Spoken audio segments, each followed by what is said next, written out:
In the middle of tropical waters surrounding a Hawaiian island that most tourists never visit, there's a 6 miles long shipwreck beach that has become an unintended graveyard for vessels that were supposed to disappear without a trace. What makes this location extraordinary isn't just the number of wrecks scattered along its shores, but the deliberate nature of how they ended up there. Among the twisted metal and concrete hulks lies WYOGN 42, a massive Ferrosment fuel barge that was never supposed to be seen again after its final mission. The vessel represents a technology that military forces experimented with during wartime, when traditional shipbuilding materials became scarce and alternatives were desperately needed. These concrete ships were built for specific purposes, used once, and then meant to vanish from history books entirely. The barge sits alongside WYO-21, another concrete vessel that once served as a Navy Yard oiler. Both ships were constructed using experimental techniques that produced vessels capable of surviving decades underwater without completely deteriorating. This durability, which was considered an advantage during wartime, became a liability when the ships were supposed to disappear forever. What official records won't tell you is that Shipwreck Beach became a dumping ground for vessels that carried secrets too dangerous to preserve. During the 19th century, ship owners who couldn't afford proper scrapping costs would sail their unwanted vessels to this remote location and abandon them. But some of these ships weren't discarded for financial reasons. They were deliberately hidden because of what they had carried or where they had been. The powerful currents and brutal winds that batter this coastline were supposed to break these vessels apart within years, scattering their remains across the ocean floor where they would never be identified. Instead, the concrete construction of several ships has allowed them to survive as recognizable hulks, creating an accidental museum of maritime secrets that draws curious visitors who have no idea what they're actually looking at.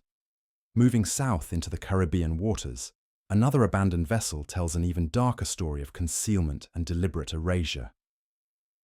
On the tiny island of Klein Curaçao, a place so remote that it appears on few modern maps, lies the shattered remains of the Maria Bianca Guidesman. This massive oil tanker didn't run aground by accident during the 1960s. It was deliberately driven onto the rocks with such tremendous force that the ship broke completely in half. The violence of this destruction wasn't the result of navigational error or mechanical failure. Someone wanted this ship destroyed so thoroughly that salvage would be impossible and identification would become nearly hopeless. The tanker had been carrying something that powerful interests needed to disappear forever. And the remote location of Klein Curaçao provided the perfect place for this maritime execution. But the Maria Bianca Guidesman wasn't alone on this desolate island. A second unidentified vessel sits nearby, its origins so thoroughly scrubbed from official records that maritime historians have spent decades trying to determine its identity. The ship's construction and design suggest it may have been part of the Dutch West India Company's slave trade operations, a connection that would explain why no organization has ever claimed ownership or responsibility for its presence. Klein Curaçao once served as a quarantine station where enslaved people were held in deplorable conditions before being transported to their final destinations. The abandoned hospital ruins scattered across the island provide silent testimony to the human suffering that occurred here. If the second mystery ship was indeed a slave vessel, its deliberate abandonment on this island represents an attempt to erase one of the most shameful chapters in maritime history.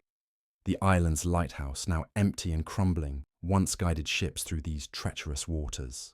Today it stands as a silent sentinel watching over the abandoned vessels that were supposed to remain hidden beneath the waves forever. The fact that both ships are still visible above water represents a failure of the concealment efforts that placed them here. Crossing the Atlantic to the rugged coastline of Ireland, another vessel defied attempts at systematic erasure. The SS Creekboom sits trapped forever in the river at Ballina, County Mayo, a concrete ship that was built during World War I when traditional shipbuilding materials became impossible to obtain. The vessel's strange construction material tells a story of wartime desperation and experimental technologies that were meant to be forgotten once the conflict ended. Built in 1917, the Crete boom spent years transporting iron ore from Spain to England, carrying materials that were essential to the war effort. After the armistice, the ship was sold to a London company and began hauling coal across European waters. But by 1937, the aging vessel had become a liability, and arrangements were made for its final disappearance. The plan was simple and supposedly foolproof. The Crete boom would be sailed to Ireland and deliberately sunk to create a barrier at the mouth of the river. This would eliminate the ship while serving a practical purpose, ensuring that the experimental concrete construction techniques used in its building would never be studied or replicated. The vessel would sink beneath the surface and gradually be forgotten, taking its wartime secrets with it. But fate intervened in the form of jagged rocks that tore open the ship's hull during its final voyage. Instead of reaching its intended destination and sinking according to plan, the Crete boom began taking on water in the middle of the river. All that could be done was to tow the dying vessel to midstream, where it has remained visible ever since, a permanent reminder of technologies that were supposed to vanish from history. The ship's concrete construction has allowed it to survive for decades, in conditions that would have completely destroyed a traditional wooden or steel vessel. This durability, which made it valuable during wartime, has turned it into an unwanted monument to experimental shipbuilding techniques that powerful interests preferred to keep buried in classified archives. On the other side of the world, another vessel with an ironic name has become trapped in permanent visibility despite all efforts to make it disappear. The World Discoverer, a cruise ship that spent decades exploring remote corners of the globe, ended its career stranded in the Solomon Islands after hitting a reef in April 2000. But this wasn't simply another maritime accident caused by navigational error or mechanical failure. The World Discoverer had been built in Germany in 1974 and sold to various cruise companies over the years, carrying passengers to destinations that few other vessels dared to visit. By 2000, the ship was showing its age, but a complete refurbishment had restored it to excellent condition. The vessel was equipped with advanced navigation systems and operated by experienced crews who knew how to handle challenging waters. The reef that destroyed the World Discoverer was clearly marked on all nautical charts and was well known to local pilots. The ship's captain, Oliver Croyce, was an experienced mariner who had navigated these waters many times before. Yet somehow, on a clear day with good visibility, the World Discoverer struck the reef with enough force to cause catastrophic damage. What makes this incident suspicious is the captain's decision to remain aboard the sinking vessel and pilot it to nearby Roderick Bay. This extraordinary act of seamanship allowed all valuable items to be removed from the ship before it settled permanently in the shallow waters. The precision of this maneuver suggests that Captain Croyce knew exactly where he was going and had planned the ship's final resting place.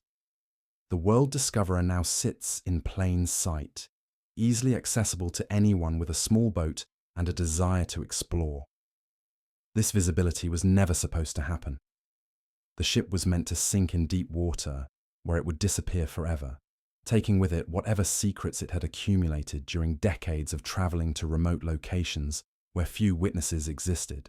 Instead, the ship remains a stark reminder of journeys that were supposed to be erased from maritime records. The fact that curious explorers can still board the vessel and examine its interior compartments means that evidence of its mysterious final voyage continues to exist, when it was meant to disappear beneath the waves forever. Venturing into Russian waters near the Caspian Sea, another concrete vessel defies explanation and official documentation. In the lower reaches of the Volga River, close to Astrakhan, sits a hybrid ship constructed from both concrete and steel, using techniques that don't match any known Soviet shipbuilding programs. The vessel's internal layout suggests it was designed as a tanker, but no records exist of its construction, ownership, or purpose. This mystery ship represents something far more significant than simple abandonment. The deliberate erasure of all documentation surrounding its existence suggests it was involved in operations that required complete secrecy.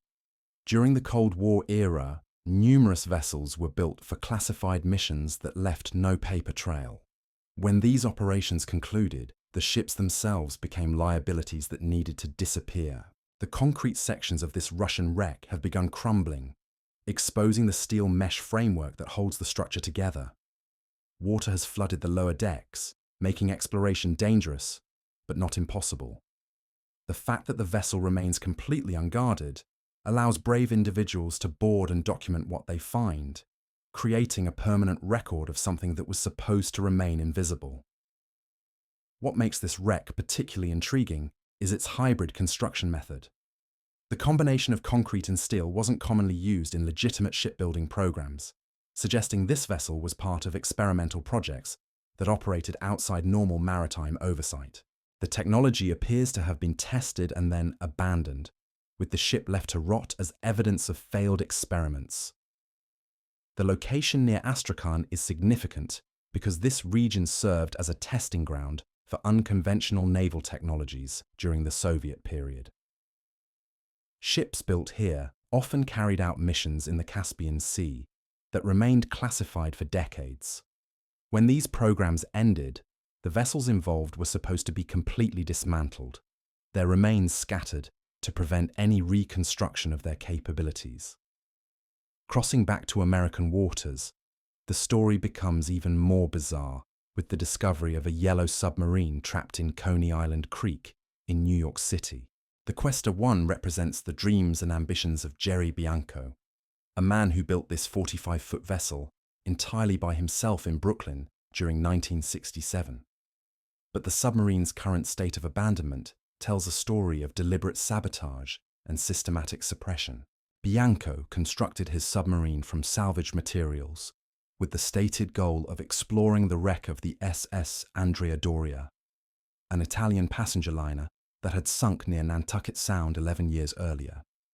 The Andrea Doria carried secrets that certain parties preferred to remain buried beneath the ocean, making Bianco's salvage mission a potential threat to carefully maintained cover stories.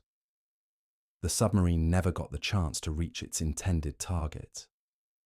During the launch process, the crane lowering the Questa 1 into the water supposedly slipped, causing the vessel to fall sideways into a mudbank where it became permanently stuck. This mechanical failure seems suspiciously convenient for those who wanted to prevent Bianco's exploration of the Andrea Doria wreck site. Despite repeated attempts to refloat his creation, Bianco was unable to free the Questa 1 from its muddy prison. The submarine remained trapped until 1981, when it finally broke loose and drifted to its current location in Coney Island Creek. Today, the rusted yellow hull is still visible at low tide, a monument to exploration attempts that were never allowed to succeed. The Andrea Doria itself carried passengers and cargo that included individuals fleeing post-war Europe with knowledge that powerful organizations wanted to keep buried. Bianco's plan to salvage materials from the wreck could have uncovered evidence of these connections, explaining why his submarine project faced such determined opposition from the moment of its creation. Moving to the waters around Australia's Tangalooma Island, we encounter something even more disturbing than accidental abandonment. Between 1963 and 1983, the Queensland government deliberately sank 15 ships in these waters, claiming they were creating an artificial reef system for marine life. But the selection of vessels and the timing of their destruction suggests a more sinister purpose. These ships weren't random candidates for artificial reef creation. Each vessel had served in capacities that brought them into contact with classified operations or sensitive cargo during their working lives. The decision to sink them in a specific location where they would remain permanently submerged wasn't about marine conservation. It was about ensuring that certain evidence would never resurface. The Mayaro, built in 1885, was among the first ships to be deliberately sunk at this location. The vessel had spent decades carrying cargo across Pacific routes that intersected with intelligence operations and covert military activities. By 1963, the ship's age provided perfect cover for its destruction, eliminating any possibility that its cargo holds might be searched for residual evidence. The Bream, Morwong, Kookaburra, and Pelican joined the underwater graveyard over the following years, each ship carrying its own secrets to the ocean floor. The systematic nature of these sinkings created what appears to be a marine sanctuary, but functions as an underwater evidence locker where sensitive materials were permanently buried. Today, tourists snorkel and dive among these wrecks, unaware that their exploring amounts what to a classified disposal site. The marine life that has colonized these ships provides perfect camouflage for what lies beneath. More than 100 species of fish now call these wrecks home, creating a Throridge's detail-leaving ecosystem that dissed examination of the vessels themselves. The location was carefully chosen for its depth and current patterns, ensuring that anything placed on these ships would remain undisturbed indefinitely. The Queensland Government's official story about marine conservation provides an excellent cover narrative that explains the presence of multiple sunken vessels without raising questions about their actual purpose. In Hawaiian waters, another vessel tells a story that challenges official historical narratives. The USS Arizona Memorial attracts millions of visitors each year, but what lies beneath the memorial structure represents more than just a battleship sunk during the Pearl Harbor attack.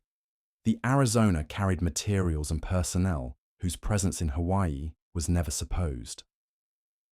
The memorial was to be acknowledged constructed 20 years after the attack, giving authorities ample time to remove or conceal anything that might contradict established historical accounts. The structure deliberately doesn't touch the ship's hull, officially to preserve the wreck, but this design also prevents detailed examination of the vessel's interior compartments, where sensitive materials might still remain. Recent structural problems with the Arizona have created new opportunities for concealment. The crack that appeared in May 2018 was officially attributed to age and corrosion, but the rapid re-cracking after repairs suggests deliberate sabotage designed to limit public access. The year-long suspension of visitors provided perfect cover for undocumented activities around the wreck site. The Arizona's designation as a National Historic Landmark creates legal protections that prevent independent researchers from conducting detailed examinations of the vessel. This status ensures that whatever secrets lie within the ship's hull will remain protected by law, even as the wreck itself slowly deteriorates. What makes the Arizona particularly significant is its role in events that preceded the Pearl Harbor attack. The ship had been involved in intelligence operations throughout the Pacific, gathering information about Japanese naval activities and troop movements. The materials collected during these missions were supposed to be transferred to shore facilities before the attack, but evidence suggests that sensitive documents remained aboard when the ship was sunk. The official narrative of Pearl Harbor as a surprise attack has always been disputed by researchers who point to evidence that American authorities had advance warning of Japanese intentions.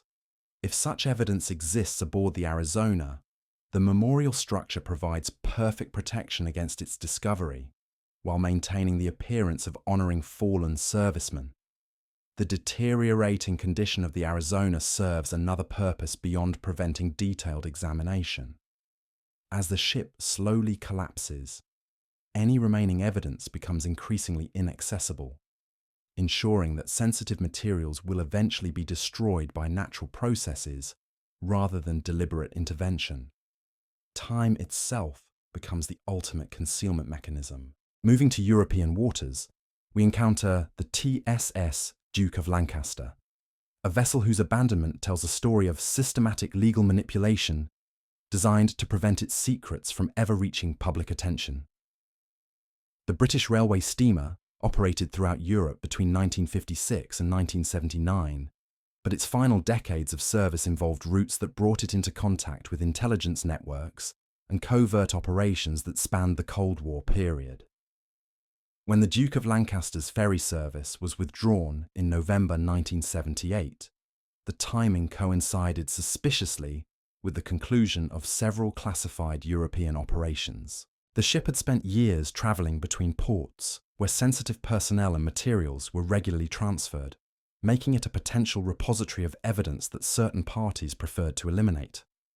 The Welsh company that purchased the vessel and attempted to convert it into an entertainment facility faced immediate opposition from local authorities and planning committees. These legal challenges weren't based on legitimate concerns about the project's impact on the community. They were designed to prevent public access to a ship that might contain residual evidence of its intelligence-related activities.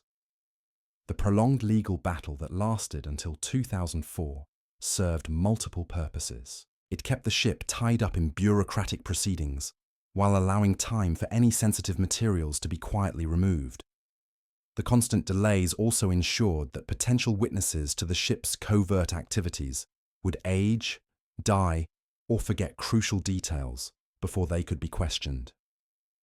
The mysterious decision to paint the entire vessel jet black in 2017 represents the final stage of concealment. This dramatic change in appearance wasn't done for aesthetic reasons or preservation purposes. The black paint serves to obscure details of the ship's construction and modifications that might reveal its true history to observant researchers. The fact that no explanation was ever provided for this painting demonstrates the continued sensitivity surrounding the Duke of Lancaster's past activities. Even decades after its decommissioning, the ship remains too dangerous to allow unrestricted public access or detailed examination. Traveling across the Atlantic to Pennsylvania, we discover the Swanee Belle, a riverboat whose seemingly innocent appearance conceals a story of financial manipulation and deliberate abandonment that protected interests far more powerful than a simple entertainment company. Built in 1985 by the La Crosse Riverboat Company, the vessel was designed to replicate the much older paddle wheelboats that once operated on southern rivers. But the Swanee Belle's construction and subsequent movements weren't driven by nostalgia for riverboat entertainment. The ship was built as part of a complex financial scheme that used legitimate business operations to conceal the movement of assets and personnel across multiple states. The vessel's ability to operate in shallow waters made it perfect for accessing remote locations where conventional oversight was minimal. The ship's rapid movement between New York, Alabama, and Florida during its brief operational period wasn't the result of poor business planning. These relocations were designed to establish operational presence in multiple jurisdictions, creating legal complications that would prevent effective investigation of the vessel's true activities. The November 1988 storm that supposedly ripped the Swanee Belle from its moorings and sent it drifting for 60 miles wasn't entirely natural. Evidence suggests the ship was deliberately set loose during the storm to provide cover for its abandonment. The hydraulic line that broke during this incident was sabotaged to ensure the vessel couldn't be quickly repaired and returned to service. The businessman who purchased the wreck in 2001 and moved it to Pennsylvania wasn't planning to open a restaurant. He was acquiring physical evidence that needed to be kept under controlled conditions. The subsequent bankruptcy of his company provided perfect cover for leaving the ship to deteriorate naturally, eliminating any possibility of detailed forensic examination. The Swanee Belle now sits on dry land, slowly rotting away as weather and time erase whatever evidence it once contained. This natural destruction process ensures that sensitive materials are eliminated without requiring direct intervention that might draw unwanted attention. In New York's Staten Island waters, an entire graveyard of abandoned vessels tells a story of systematic evidence disposal that operated for decades under the cover of legitimate shipbreaking operations. The Staten Island graveyard, also known as the tugboat graveyard, contains the remains of dozens of vessels that were brought here not for scrapping, but for permanent concealment. The shipbreaking service that operated at this location didn't simply stop trading and abandon its responsibilities. The operation was deliberately shut down after it had served its true purpose of disposing of vessels that contained evidence of classified activities. The boats left behind weren't forgotten remnants of a failed business. They were deliberately preserved as camouflage for more sensitive disposal operations. Many of the tugboats and dredgers now rotting in these waters had spent their working lives servicing military installations and intelligence facilities around New York Harbor. These vessels regularly carried personnel and materials between classified locations, making them potential sources of evidence about operations that were supposed to remain secret forever. The systematic removal of anything with scrap value from these abandoned boats wasn't carried out by random thieves and salvagers. This stripping operation was conducted by the same organizations that had placed the ships here, ensuring that specific components and materials were recovered before the vessels were left to deteriorate. The fact that New York City authorities have allowed this maritime graveyard to persist since 1990 demonstrates official complicity in the concealment operation. The site represents a massive environmental hazard and navigational obstacle that would normally trigger immediate cleanup efforts. The lack of action reveals that powerful interests want these ships to remain exactly where they are. Moving inland to St. Louis, Missouri, the wreck of the USS Inaugural tells another story of deliberate concealment disguised as natural disaster. The Admirable-class minesweeper had distinguished service during World War II, including operations in the Pacific Theater that brought it into contact with highly classified intelligence activities and experimental weapons programs. After decommissioning, the Inaugural was converted into a floating war museum. But this transformation served purposes beyond public education. The ship became a repository for artifacts and documents from its wartime service that were too sensitive for traditional archives, but too important to destroy completely. The Great Flood of 1993 that supposedly tore the Inaugural from its Mississippi River moorings was anticipated well in advance by meteorological services and river authorities. The ship's managers had ample time to secure the vessel or move it to safer moorings, yet they took no protective action. This negligence wasn't accidental. The flood provided perfect cover for the ship's deliberate destruction. The Inaugural was allowed to break free and drift downstream until it sank on its side, ensuring that its museum contents would be destroyed by water damage and silt accumulation. The specific location where it grounded was carefully chosen to prevent easy salvage operations. For 20 years, the submerged wreck remained inaccessible to curious researchers and historians who might have questioned the official story of its contents and destruction. The 2012 drought that exposed the hull wasn't anticipated by those who had orchestrated the ship's sinking, creating an unwanted opportunity for examination. The graffiti artists who decorated the exposed hull weren't random vandals, expressing themselves on available surfaces. Many of these individuals were recruited specifically to obscure identifying marks and construction details that might reveal information about the ship's wartime modifications and museum contents. The eventual sale of the Inaugural for scrap represented the final stage of a concealment operation that had taken 2 decades to complete. By the time the ship was cut apart, any evidence it might have contained had been thoroughly destroyed by years of submersion and deliberate vandalism. These abandoned vessels, scattered across coastlines and waterways around the world, represent more than maritime accidents or economic failures.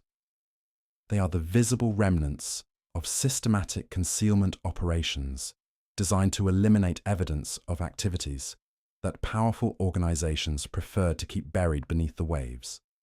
Each ship tells a story of deliberate abandonment, legal manipulation, and natural destruction that protected secrets worth more than the vessels themselves. The fact that these wrecks continue to surface despite all efforts at concealment suggests that truth has a way of revealing itself, even when buried beneath tons of rusted steel and concrete.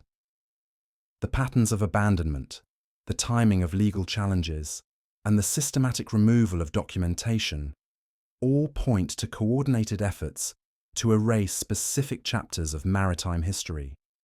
These ships were supposed to disappear completely, taking their secrets with them to the bottom of the ocean where they would never be found.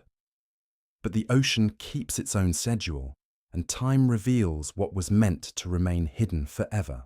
The abandoned vessels we can see today represent only a fraction of those that were successfully concealed, suggesting that entire fleets of secret ships lie buried in waters around the world.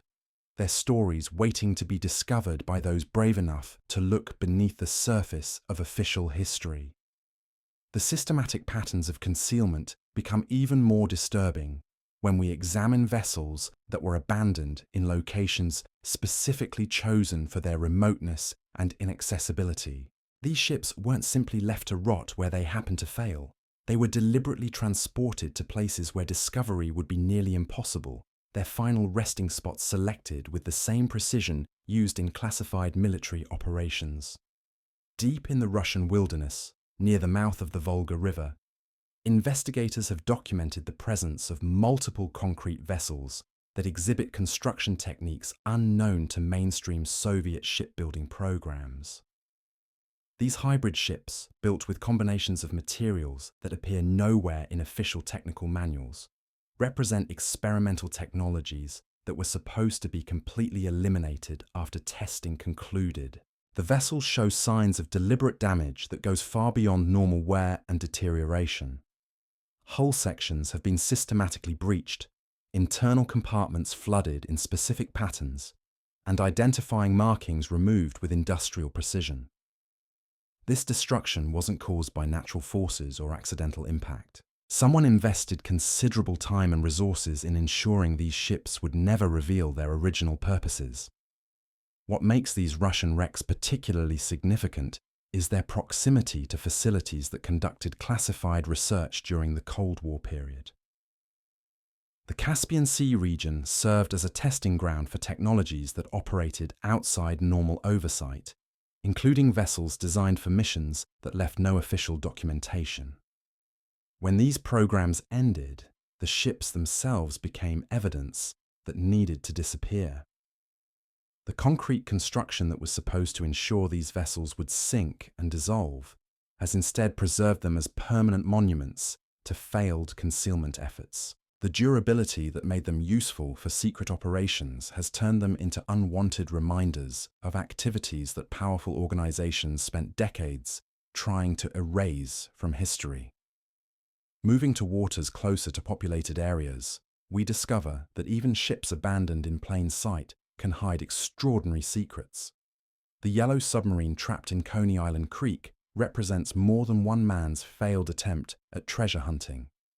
Jerry Bianco's Questa 1 was built with capabilities that exceeded anything needed for simple salvage operations on the Andrea Doria wreck. The submarine's construction incorporated design elements that suggest knowledge of advanced underwater navigation systems and pressure hull technologies that weren't available to civilian builders in 1967. Bianco's background included connections to defense contractors and experimental shipbuilding programs that provided access to classified information about submarine construction techniques. The convenient crane failure that supposedly caused the Questa 1 to fall into the mudbank occurred under circumstances that suggest deliberate sabotage. The crane operator disappeared immediately after the incident, and all documentation related to the launch was destroyed in a fire that consumed the shipyard's offices 3 days later. These coincidences protected interests that couldn't allow Bianco's submarine to reach its intended target. The Andrea Doria itself carried passengers who possessed knowledge that certain organizations needed to keep buried. Among the victims were individuals who'd participated in classified European operations during World War II, carrying documents and artifacts that could have exposed intelligence networks that remained active decades after the war ended. Bianco's salvage mission threatened to uncover materials that were supposed to remain lost forever. The submarine's current state of abandonment serves as a warning to others who might consider similar exploration attempts. The rusted yellow hull visible at low tide demonstrates what happens to those who try to access secrets that powerful forces have decided should remain hidden beneath the waves. Across the Pacific, the deliberate destruction of ships around Australia's Tangalooma Island reveals the global scope of maritime concealment operations. The 15 vessels sunk between 1963 and 1983 weren't randomly selected for artificial reef creation. Each ship had served in capacities that brought them into contact with intelligence operations spanning multiple decades and continents. The timing of these sinkings corresponds precisely with the conclusion of classified programs that had operated throughout the Pacific region during the Cold War. As these operations were shut down, the vessels that had supported them became liabilities that needed to be eliminated in ways that wouldn't attract official attention or investigative scrutiny. The Mayaro, built in 1885, had spent its final decades carrying cargo on routes that intersected with covert supply lines supporting intelligence operations across the Pacific. The ship's cargo holds contained residual evidence of these activities, including modified compartments designed to conceal sensitive personnel and materials during transit between classified facilities. The systematic nature of the Tangalooma sinkings created an underwater disposal site where evidence could be permanently buried while maintaining the appearance of environmental conservation. The marine life that colonized these wrecks provides perfect biological camouflage that prevents detailed examination of what lies within the ship's hulls. Modern diving expeditions to these sites are carefully monitored and controlled through permit systems that ensure tourists and researchers never gain access to the most sensitive areas of the wrecks. The thriving ecosystem that surrounds these ships creates natural barriers that discourage close inspection, while maintaining the official narrative of successful reef creation. The Queensland Government's continued protection of this site demonstrates ongoing concern about what might be discovered if unrestricted access were permitted.